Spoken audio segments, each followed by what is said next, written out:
Thank you for coming on into the live and sharing your essence with me in this eternal moment of which we all share an inextricable and inexorable part. Thank you for doing your part, for coming on in each and every day, and we'll do the same without wasting a single second of your time. Bada bing, bada boom, we go into the charts.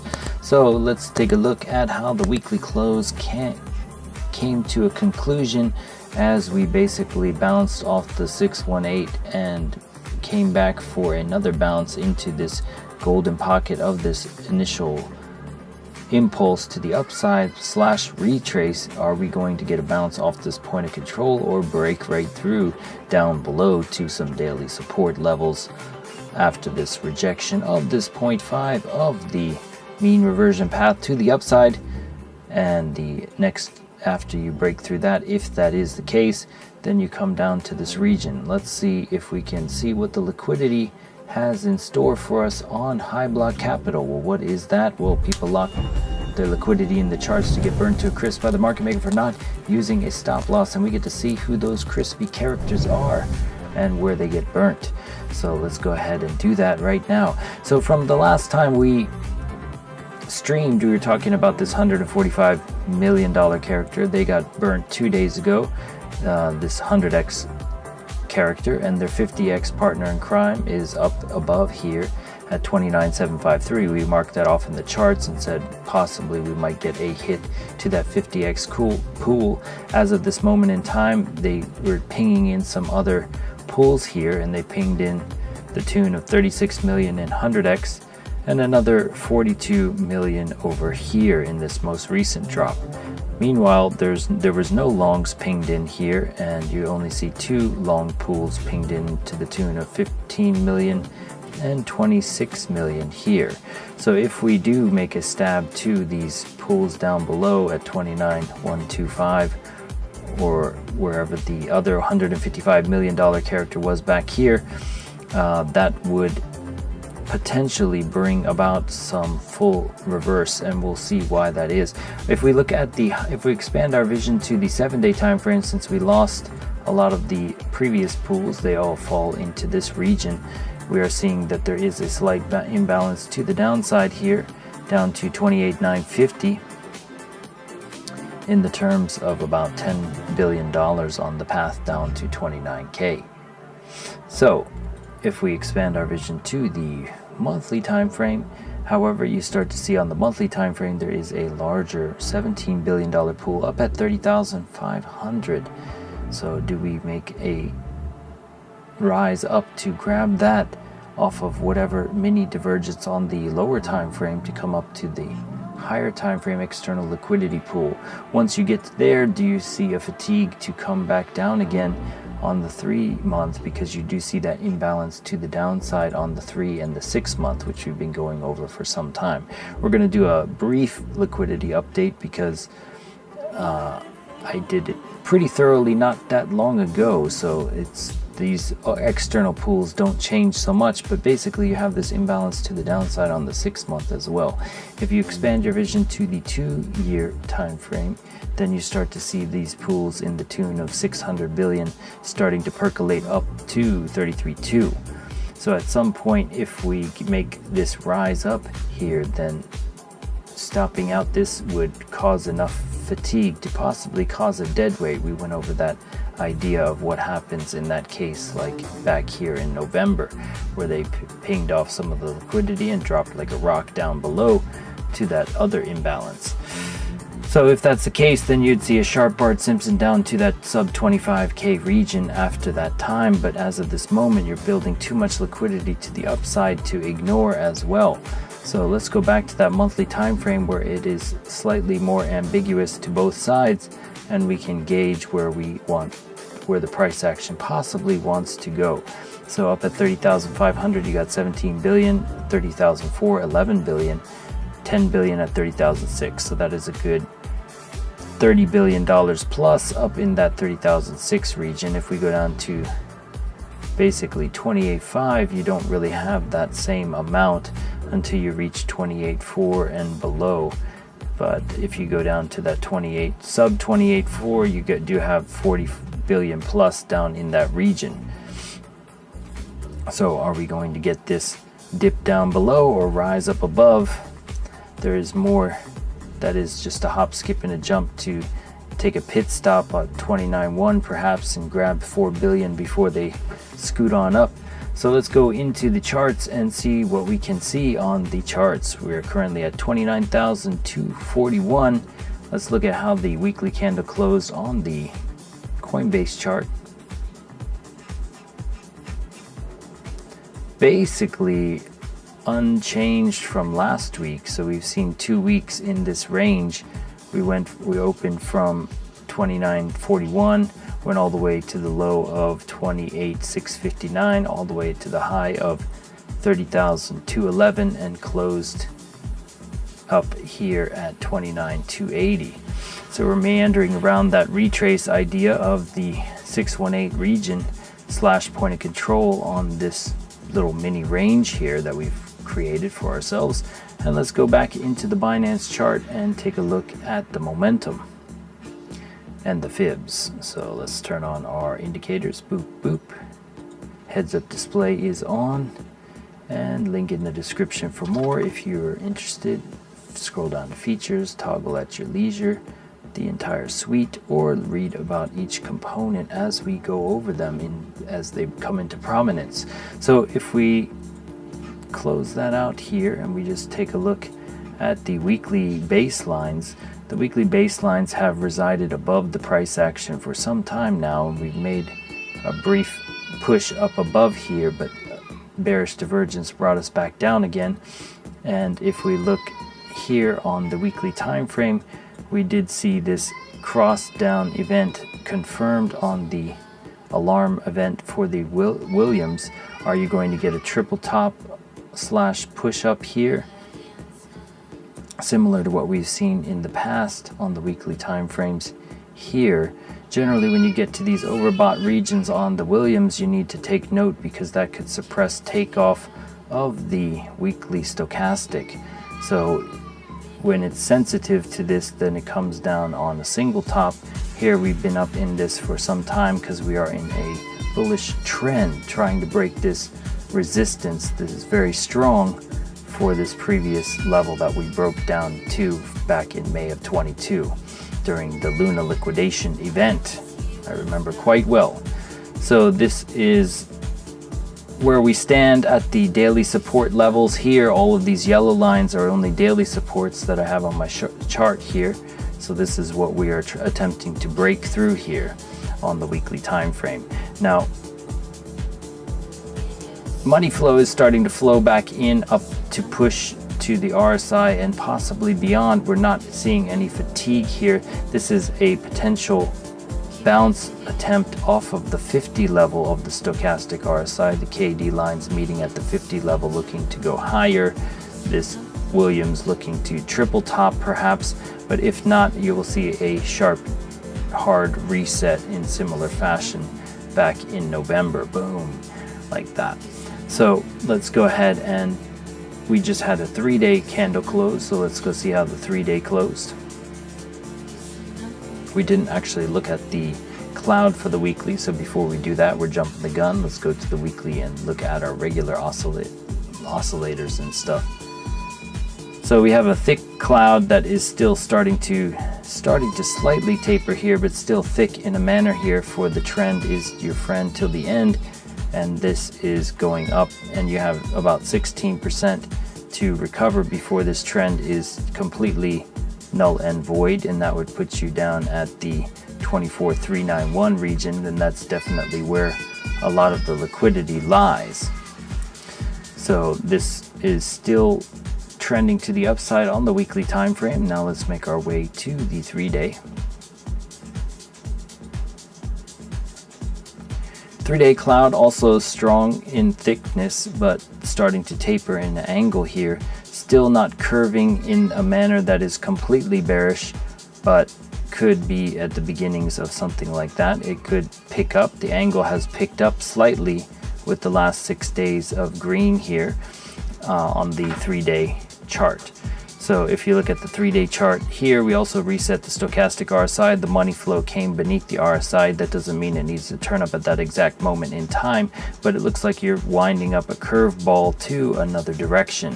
This happened before when we were down in the dumps at 24K, sub 25K, and then we started to round out the money flow back above the RSI. And you had the Williams in a good spot on the 3-day as well. Also came and hugged that 200 weighted moving average and the cloud for a nice bounce to the upside. Here there's no confluence as of yet on the Williams or the cloud. The cloud is still down below here at 28.4. So coming down into these golden pocket regions would be a more opportune long. This is a higher risk position to look for a long. We're at a premium level within this impulse range.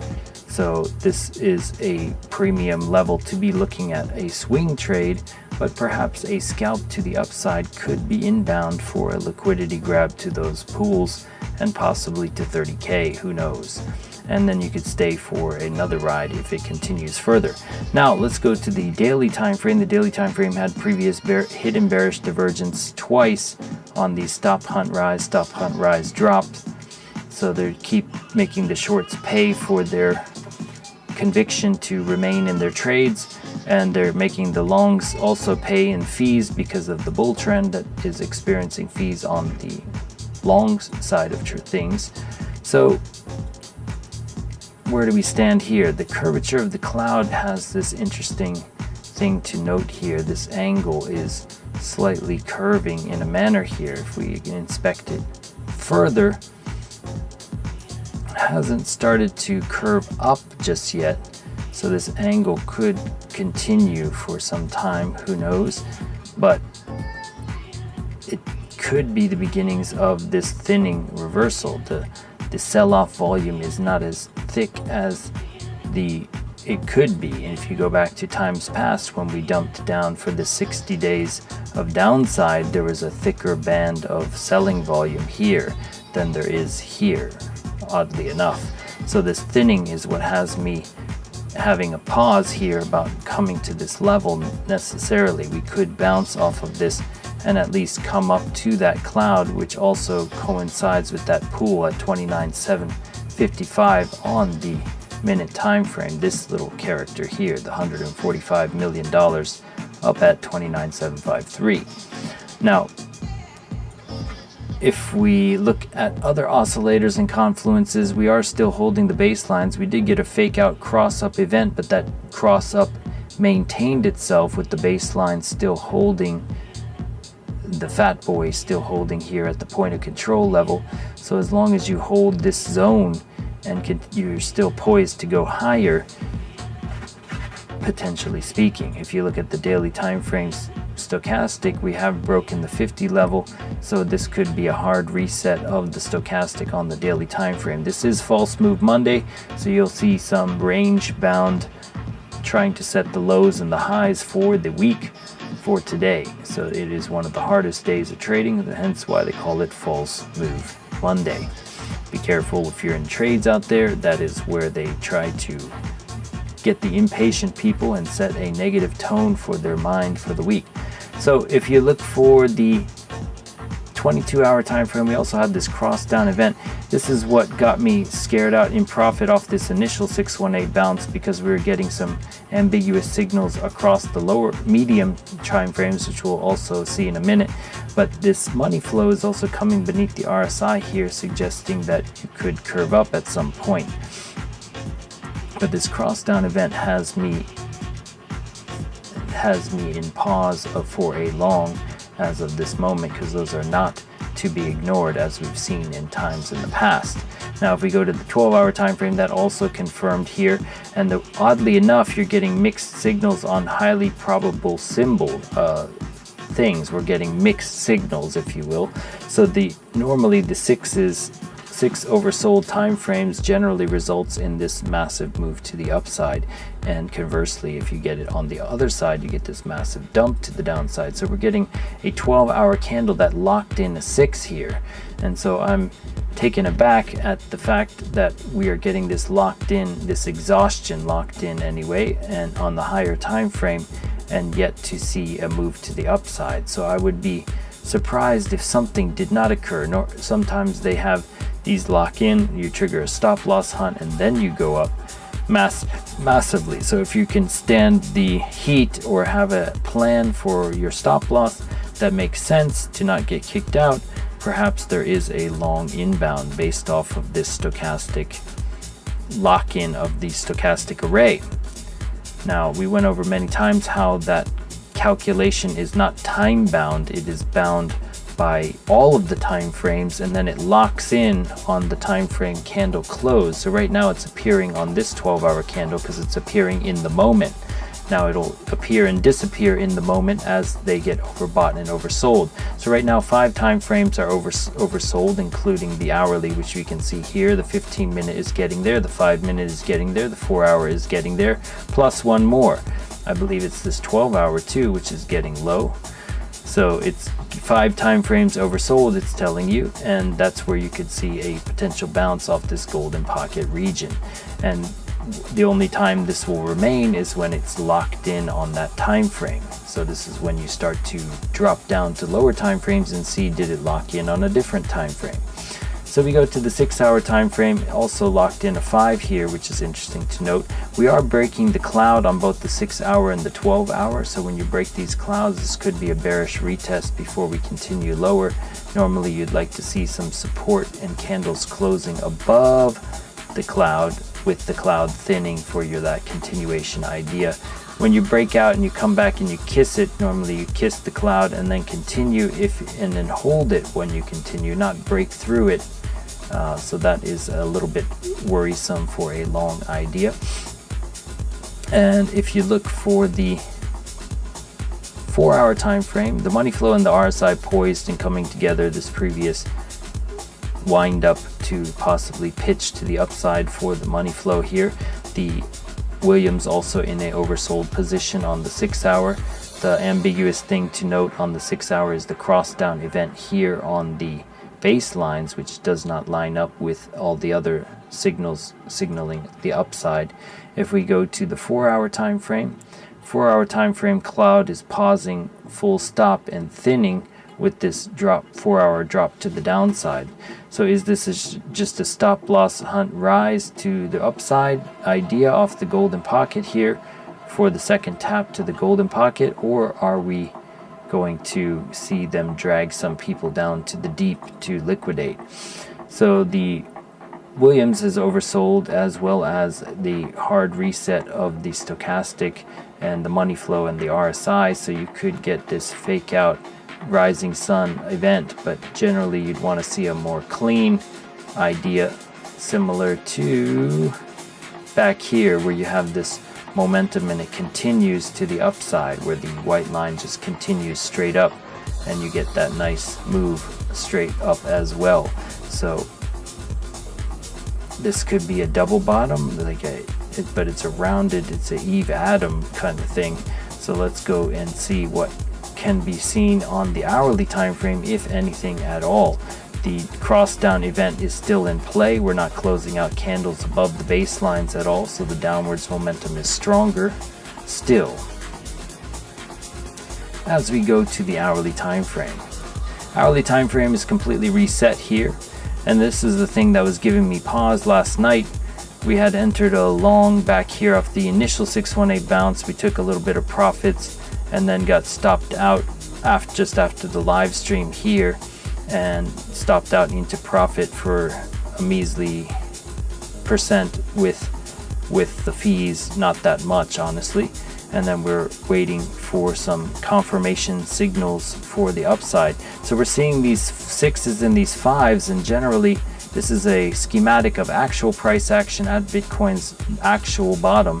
So this ultimate, you normally have these 5s and these 6s just before you shift out. This is actual price action and actual indicator footage from the bottom at 15K. So this is basically Bitcoin's bottom, and this schematic you're looking for over and over again, and you get this like retrace, and then you round out, and then you send it. So are we in the beginnings of that, or is this a fake out trap, a bull trap to the downside? This is False Move Monday. So it's up to the market makers at this point and how much liquidity is on the table. Are they going to ping in more shorts to longs? Right now, not so many large pools of shorts, but more shorts to longs here. So if they knock out this 75 million at 29,125, they and the partner in crime over here at 100 million at 29,120, they could clear this little range here of longs and see what happens at that time. The 1-2 whatever region would be at the 706. So do we see a reaction off of the 706? Momentum is lining up quite nicely, so we'll see how this plays out. Entering the Asia range. So Asia normally, as we said, likes to pump it before they dump it. So if they're dumping it, are they setting it up for a London pump then? If it does the opposite of what it normally does then the other thing occur? So you had this Asian pump dump into London. London goes sideways into New York, which pumps and manipulates both sides like that. So if they're already pre-market dumping it, they pre-market dumped it back here too and then rose it back up.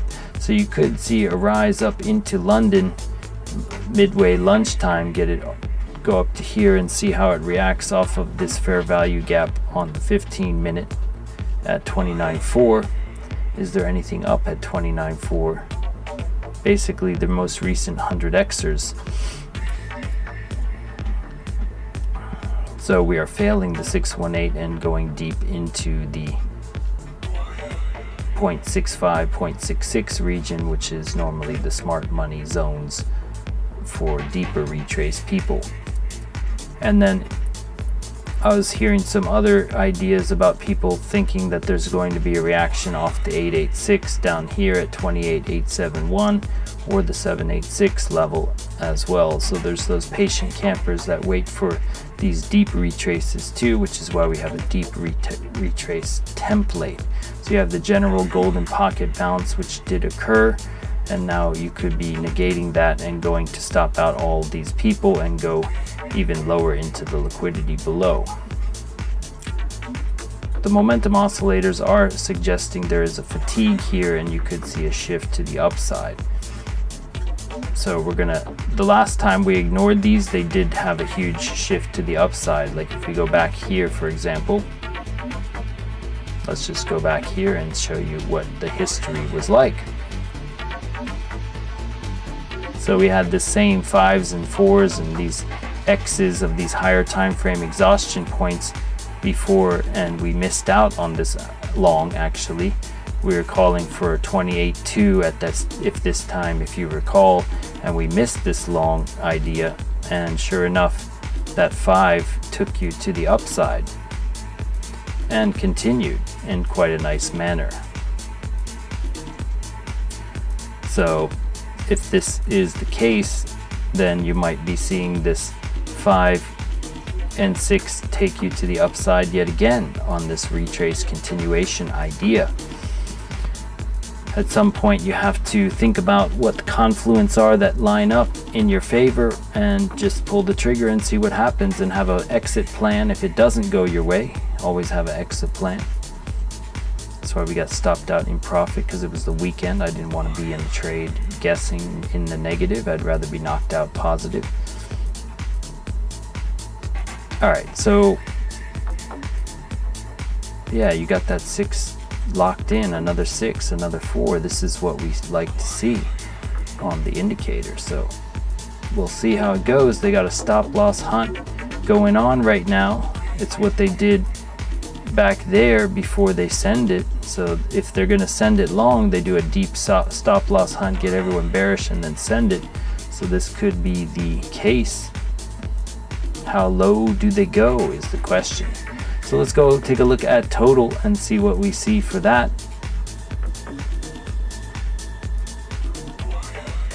Shout out to everyone here. What's up, Dingo? I got 7 oversold on the Bitstamp 22-hour used Bitstamp because it has a lot of history. Nice. I didn't know that. So we had a deeper, I'll check that out for sure. So the Bitstamp one, you got the 7. So we got the 5 time frames oversold on the total market cap as well. and this is lining up with some bearish trend-based fib levels of the 706. Now the 706 I like to call the trapdoor on a bearish one, because they open the trapdoor and they fall to the Sarlacc pit below, if that is where they decide to reprice things. And if not, then you can get a bounce off of here and go all the way back up to test the 236 zone. So this is a level to watch out for. This is what we took for the Nasdaq on Friday, was a 706 bounce to the upside off of a bearish fib level, and we put out a video on Optima on how that operated. But you had a 706 bounce actually on that. If we go back to, let's just say, like a 10-minute, we came back to the 706 and boom, bounced out of there.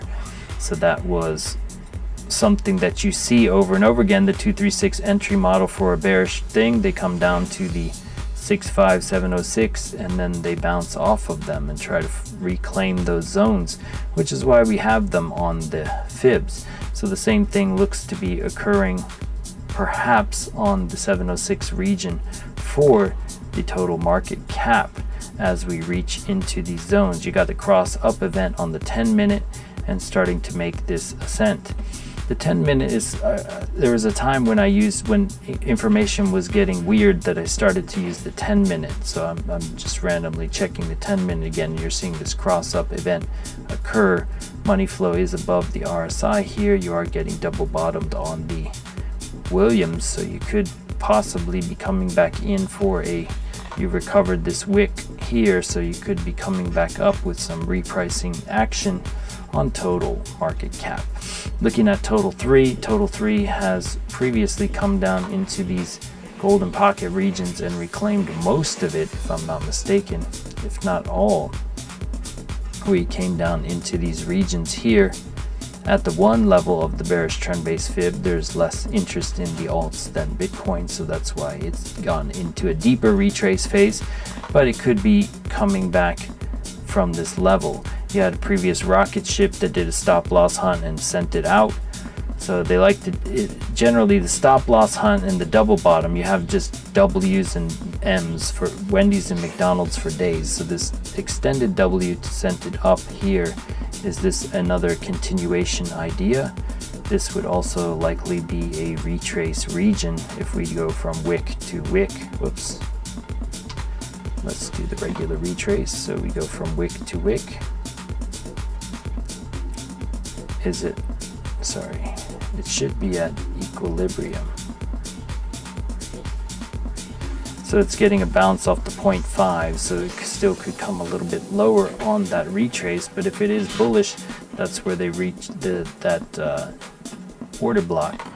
But that's total 3 without Bitcoin at all. We were looking at gold earlier today, talking about how it's been seeing a retrace down into these regions. And wait a minute, I'm looking at the futures version. I had more charts on here, so they had the deeper 618 bounce idea. So people looking to possibly reinvest from the dollar back into gold, and the dollar was having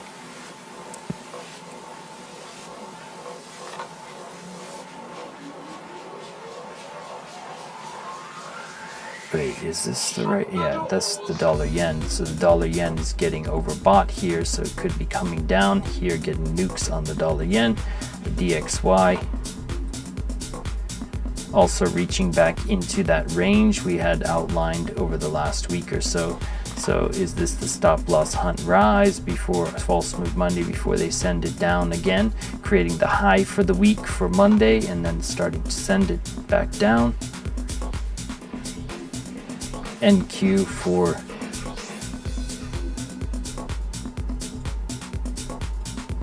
Asia, starting to do the same as Bitcoin, where they're dumping it back down, clearing out the pre-market liquidity for a potential rise up. You see, they go down to go up and go up to go down. So if they're going down now, then the chances are they're going to send it up higher later. Doesn't just drop for days. You go down to go up and up to go down. So if they're going down at this exact moment in time in the Asian range, instead of doing their pump to dump into London, are they dumping to pump into London? is the question. So looking at the ES also, ES was previously getting some retrace. You're also getting these 5s and these 6s. You had these previous 5s and 6s which did not play out, but they did play out here, and they did play out with the fury here.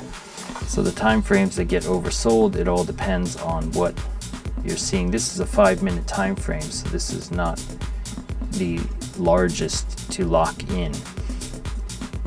So when you start seeing it like in this much, you start to go to the higher time frames and see which ones held that exhaustion point.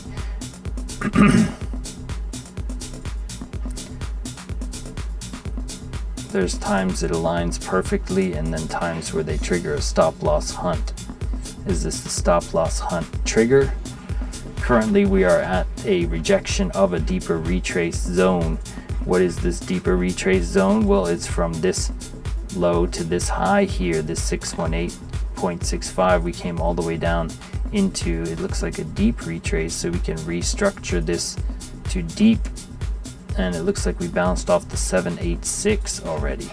So are we starting to reclaim something off this 786 deep retrace bounce? We recovered this fair value gap and this one as well. Haven't looked at the ES in some time, so if we take a look at that, we could be rounding out for a rise into the liquidity to take out some of that buy side liquidity up here. If they take out the buy side liquidity, that would make a larger M formation for a deeper retrace, going up to go down, if you will. If we look at the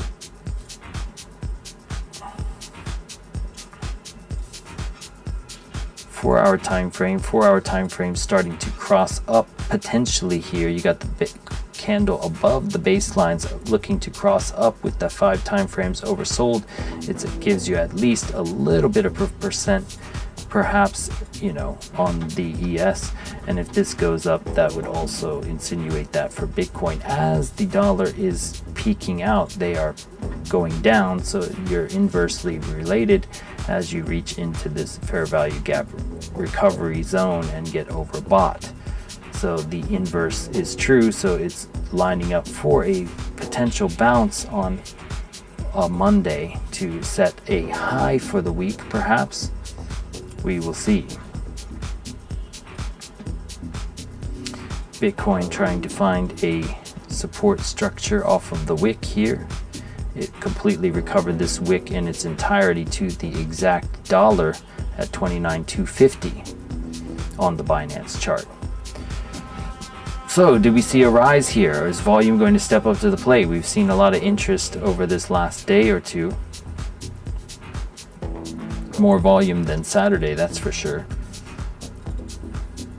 So I'm going to trust my stochastic array and say that we are going to that higher time frame pool to at least take out this region here.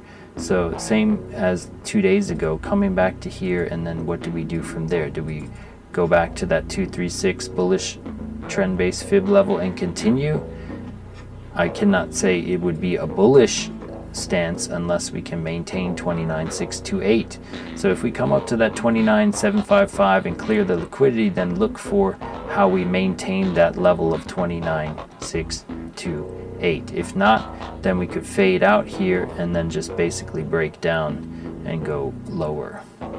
So that's why I'm not going to put it beyond that point. We'll just say look for the reaction there if we go up, and then that would be a little 𝗥𝗲𝗃 idea up to for about 1.63%.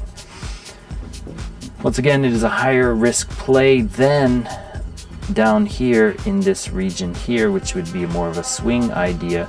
But if you break down from this point without taking out the liquidity here, yeah, that would be more poised to go up from this point. So if you break down immediately here and go straight to this level, then you'd be more poised to bounce. If you go up here and come down, maybe you're looking to go even lower. So you got this second region here at the 706 with other liquidity pools here. But this is where you'd like to see it bounce in the longer term swing play. We already outlined that in the beginning of each show here, just to reiterate. So this is where the point of control for this previous range was. It lines up with that golden pocket quite nicely at 28K. So if you do break down out of this golden pocket, then coming back down all the way down to that 28.2 region could be the case. If you don't stop loss hunt rise first though, then you're going to possibly see another fake out bounce somewhere in the 29K region to come back for that.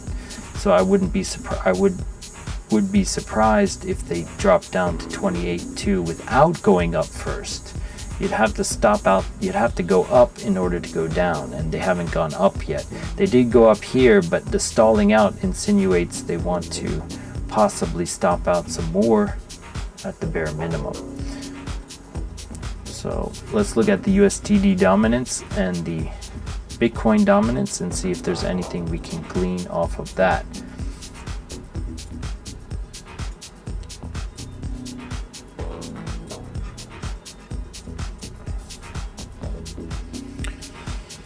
USDT dominance, people getting stopped out in trades as it goes up, bearishly retesting perhaps. If it goes back down, it did 2 bounces off the 618 of this previous impulse range, but let's just make this a little bit more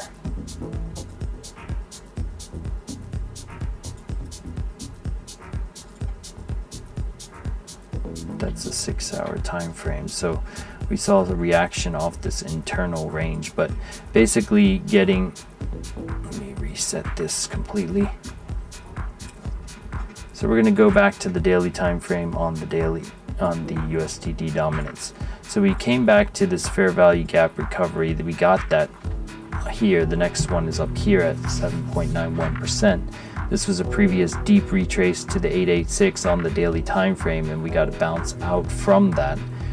And what that means is people inserted their USDT into trades up until July 13th, and then were getting kicked out.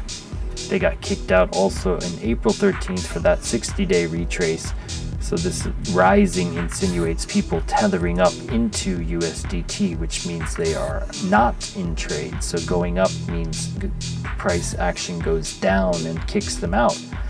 So the USDT dominance going up insinuates Bitcoin going down. So on the daily time frame, it does insinuate that with this reclamation of the cloud, that it could continue on the daily time frame like this. The thinning of the cloud, not bringing so much thickness to it, no volume behind the move, and you're getting the cross down event. So you're getting these ambiguous signals where you get this seeming support but then seeming resistance of the baselines. So normally you'd like to see the baselines holding beneath the price as you do this retrace move in a similar fashion, where at least it holds the cloud. All right, let's go look at Bitcoin dominance really quick and see if it's in similar state. You had previous, see, like this is where you reclaim the cloud and it's crossing up. So the dominance going up says Bitcoin might be stealing the show here, and this is a bullish trend-based fib level that has been maintained, the 236, and we are possibly, we met with resistance just above the 786, and then we got hard rejection off the 786 down, and now we're coming back to that 0.65706 level. So we could be knocking on the door for possible continuation up into these regions for Bitcoin dominance. The curvature of the cloud on the daily time frame also suggests that it could be shifting in a manner here. You got the cross up event. This is the confluence that's better than what the dominance was just, USDT dominance was just showing. So the Bitcoin dominance looks like it may go up. If Bitcoin dominance goes up and USDT dominance goes up, it suggests a Bitcoin, it suggests people getting out of USDT. It suggests Bitcoin knocking them out into USDT, so Bitcoin falling. So let's go into the 12-hour time frame and see if there's anything to glean. 12-hour is oversold. So potential rise for the dominance on the 12-hour larger time frame. So a big play for Bitcoin is underway, perhaps. If you look at the previous nukes, they did play out for a chilled out effect. Reset nicely though. Overall, you're okay on the daily, okay on the 3-day, okay on the weekly. 4-hour and 6-hour and 12-hour setting up nicely for a potential bounce off of the cloud here for Bitcoin dominance. Can you make it above that 706 level of 51.1%? The total 3 has already shown signs of weakness over the total market cap in general. So Bitcoin is stronger than the rest of the market right now as trust wanes in cryptocurrency and Coinbase compares crypto to Beanie Babies and all that fun stuff. Reclaiming 300 as we speak here to 29.3. So the Asian pre-market dump into the Asian Hong Kong Open. Open is doing its standard possible pump into dump into London, so we're here for it. This is where you would think of a golden pocket retrace bounce. We talked about it for 2 or 3 days prior to this happening. This is where you wait for the patient play. You're getting confluence on the oscillators. Normally the Momentum Master, just to note, does not show up in this manner. I turn on the history. Most times you can turn it off and just see what the most recent one is if it's too busy for you. Personally, I like looking at all the previous times it closes. That's information I can calculate in my brain, so I turn it on. But if you go back even an hour, it will show you the last time the hour locked in there too. So it'll still tell you pertinent information where 5 time frames were oversold and whatnot, but yeah, not all of them. So I can't see if it closed back here, for example. So perhaps for the live stream, it might be better to take the history off. I just like to be transparent with where it actually shows signals in general. But yeah, it looks like the 5s and the 6s are not to be ignored. Let's just put it that way. We ignored this one back here, and sure enough, it played out for, 5%. So we ignored our own indicator. So I'm not going to ignore it this time. I'm saying it's going up to here, and that's my story, and I'm sticking to it. End of story. But of course, you have to negate these resistance points. Now we had one resistance at the 0.5 of this impulse to the downside. So are we just doing are we going to get rejected off this 236 here, this golden pocket? That's also a level to look at. The 29.628 we already talked about. And then you got the liquidity up here at 29.753. We already marked that off. That's the target. You could go higher. There's more liquidity up there, but it's all about what you ping in here. Right now you're pinging in more shorts to longs. So coming back higher, they just cleared all the 100 extras, the 20 million here, the 21 million there. All those 100x longs just got over the weekend got knocked out. So that's what they're potentially their target, to go up, to go ahead to go grab the 50x shorts, and they could go up to that region. All right, let's see what you guys have to say. Okay, well, thank you, Dingo, for stopping on in. And that's short but sweet. Please, I'll keep you updated, hopefully after the New York Open. It will not be pre-New York. I got to get focused for the New York session for NASDAQ, because I actually do trade that. Hopefully, if you're in the Discord, we can talk about and post setups like we did last Friday into the PPI and post some nice gains together. So with that, I thank you for coming on into live and sharing your essence with me in this eternal moment of which we all share, an inextricable and inexorable part. Thank you for doing your part, for coming on in each and every day, and we'll do the same, bringing the fire, the accuracy, the precision, all that fun stuff, and we'll catch you